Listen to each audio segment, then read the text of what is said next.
one of the challenges of the early going, Max Strus, a guy who's been really effective for the Cavs, was last year. He's going to be out for a while. So Dean Wade, Karis LeVert, a couple of options to fill in for Strus. Who do you expect to get those minutes, Sam? And do they share them? Or do they go one way? Is it matchup? How do they deal with that? Yeah, it's going to be based on matchups a lot. I suspect that, Dean Wade would probably start because the Cavs really want Karis LeVert's scoring punch off the bench. They've got plenty of scoring in the starting lineup.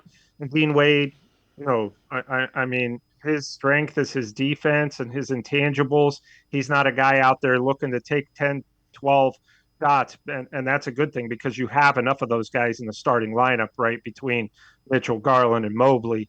And Jared Allen, not so much, but he does hit 8 or 9 shots a game anyway.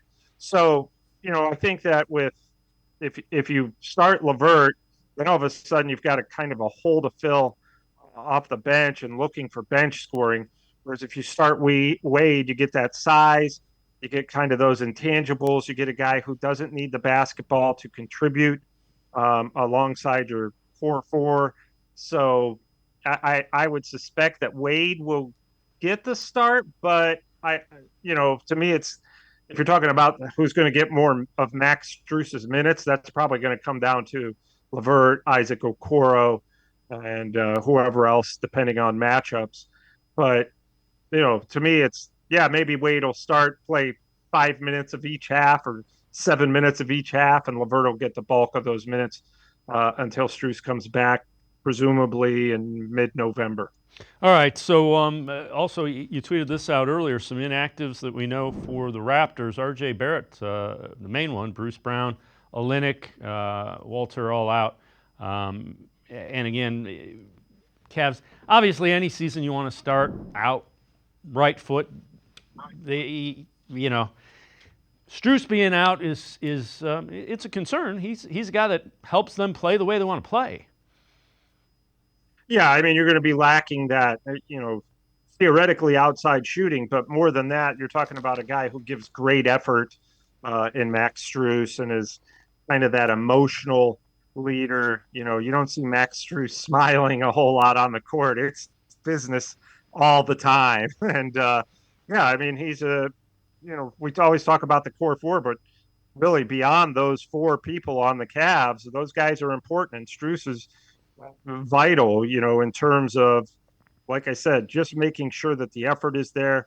He really battles defensively. He gives you that outside shooting threat. You're missing a team that struggled to hit outside shots last year, and you've lost one of your best outside shooters in Strus. So, right, you want to start off right, and the big key there is, fortunately, if you got to find a silver lining, it's not any of the core four, and that's not a shot at Max Strus. It's just, you talk about your Jared Allen and Evan Mobley and Darius Garland, Donovan Mitchell all the time.